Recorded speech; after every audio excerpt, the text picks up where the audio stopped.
mengizinkan.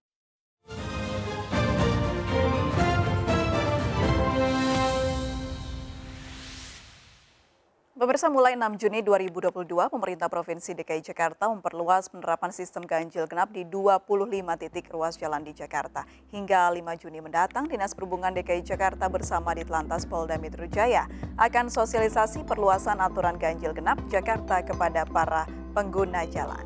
Pemprov DKI Jakarta akan memperluas penerapan sistem ganjil genap di 25 titik jalan di ibu kota. Pengaturan sistem ganjil genap berlaku di 13 ruas jalan. Aturan ganjil genap diperluas karena ruas jalan ibu kota semakin padat seiring pelonggaran mobilitas masyarakat di tengah menurunnya penularan kasus COVID-19. Hingga 5 Juni mendatang, Dinas Perhubungan DKI Jakarta bersama Ditlantas Polda Metro Jaya akan melakukan sosialisasi aturan ganjil genap Jakarta diperluas kepada para pengguna jalan.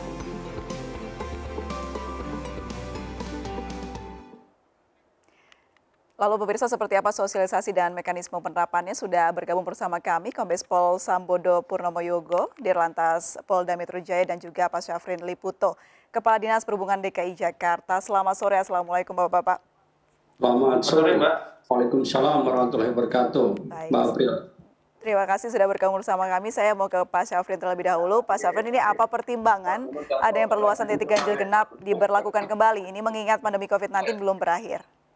Baik, sebagaimana kita ketahui bahwa dari hasil monitoring dan evaluasi Dinas Perhubungan terpantau bahwa terjadi peningkatan volume lalu lintas pasca diberlakukannya PPKM level 2. Artinya terjadi peningkatan volume lalu lintas signifikan hampir merata di seluruh ruas jalan Jakarta.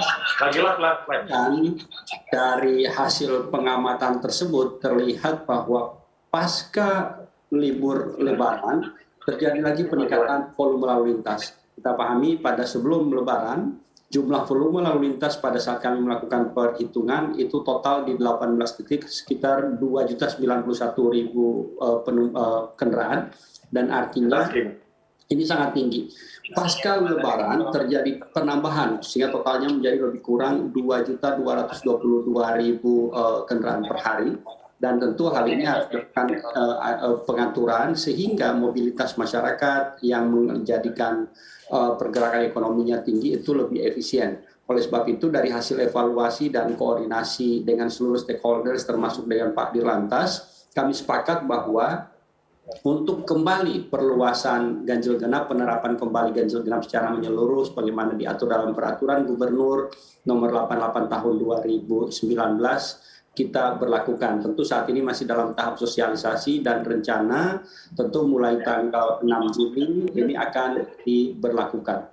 Baik, jadi sudah ada kesepakatan dari Disub dan juga Dirlantas begitu. Lalu seperti apa sebenarnya pengaturan mekanisme sosialisasinya untuk ganjil genap 25 titik ini? Boleh Pak Sambodo? Iya Mbak. Sudah. Kita sudah rapat berkali-kali dengan pihak Dinas Perhubungan. Dan tentu karena pihak perhubungan adalah dalam hal ini sebagai pengambil kebijakan, kami sesuai dengan kewenangan yang ada pada kami, sesuai dengan undang-undang, dalam hal pengawasan dan penegakan hukum. Sehingga ketika kemudian diambil kebijakan bahwa akan ada penambahan atau perluasan kawasan ganjil genap dari 13 kawasan menjadi 26 kawasan, kemudian kami melaksanakan rapat koordinasi internal dan eksternal terkait dengan penegakan hukum terhadap kawasan ganjil genap yang baru terutama. Jadi dapat kami jelaskan begini. Yang pertama untuk 13 kawasan maka saya pikir tidak perlu sosialisasi karena itu kan sudah lama berlakunya. Jadi dari kemarin sampai dengan sekarang tetap kita berlakukan penegakan hukum terhadap pelanggaran ganjil genap di 13 kawasan yang lama. Itu kalau kami lihat kira-kira antara 50 sampai 60 pelanggaran per hari. Kemudian untuk 13 kawasan yang baru, kita atur jadwalnya tanggal 26 sampai dengan tanggal 5 Juni itu adalah tahap sosialisasi. Kemudian karena ini sebetulnya bukan baru tapi mengaktifkan kembali 13 kawasan yang baru itu kita adakan uji coba tanggal 6 sampai dengan tanggal 12. Uji coba artinya ketika ada pelanggaran terhadap ganjil genap di 13 kawasan yang baru, maka kepada mereka akan kita berikan teguran. Artinya tetap kita hentikan dan kemudian kita berikan teguran, memberitahu bahwa yang bersangkutan itu memasuki kawasan ganjil genap. Nah, nanti setelah tanggal 13 barulah 13 kawasan yang baru dan yang lama ini juga sudah melakukan mapping. Jadi dari 26 kawasan tersebut ada 12 kawasan yang ada kamera etle-nya. Nah, di 12 kawasan yang ada kamera etle-nya tersebut, maka penegakan hukum terhadap pelanggaran ganjil genap itu dengan menggunakan kamera etle. Sementara di 14 kawasan yang belum ada etle-nya, maka penegakan hukum dilakukan secara tilang dengan tilang manual. Demikian, Mbak. Baik, tapi Pak Sambodo, apakah betul laporan di lapangan memang ada peningkatan kemacetan yang sangat signifikan saat ini di Jakarta? Iya, betul. Titik-titik kemacetan ya mulai dari semenjak PPKM level 1 yang diberlakukan, kemudian banyak perusahaan-perusahaan yang sudah mulai WFO lagi, tidak WFA, tentu ada peningkatan volume. Nanti itu bisa kita lihat dari perhitungan di gerbang tol yang masuk ke Jakarta, termasuk perhitungan rata-rata lalu lintas harian di titik-titik protokol yang kita hitung melalui traffic counting yang ada di kamera etle. Memang terjadi peningkatan. Baik, saya kembali dan ke Pak. memang pada nyataannya memang kemacetan terjadi, Pak, pada pagi maupun sore hari. Oke, pagi maupun sore hari kemacetan terjadi. Saya kembali ke Pak Syafrin. Pak Syafrin, jika akhirnya perluasan ganjil genap ini tidak efektif jadi solusi kemacetan, apakah ada wacana atau program lain yang akan dibuat atau ditawarkan?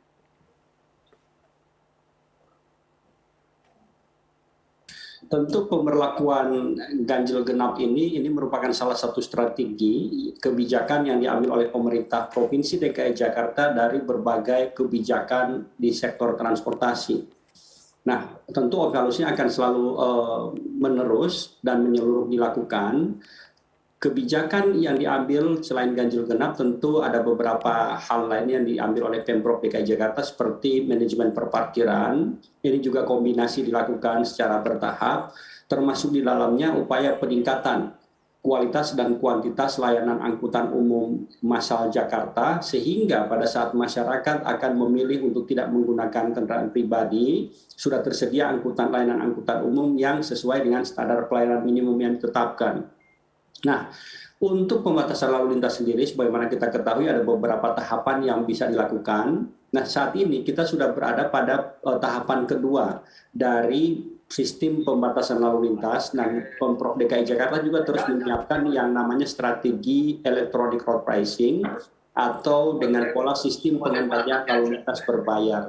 Tentu ini perlu tahapan, dan tahap awal memang baru ganjil genap dikombinasikan dengan manajemen perparkiran agar terjadi efektivitas dan efisiensi pergerakan mobilitas masyarakat. Demikian, Mbak.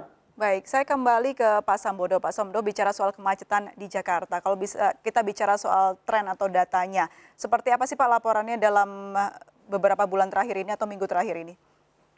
Ya, tentu kalau lihat dari volume arus lalu lintas yang masuk ke Jakarta dihitung dari gerbang tol, itu penambahannya antara 10-12% minggu-minggu yang lalu. Mungkin sekarang sudah tambah lagi.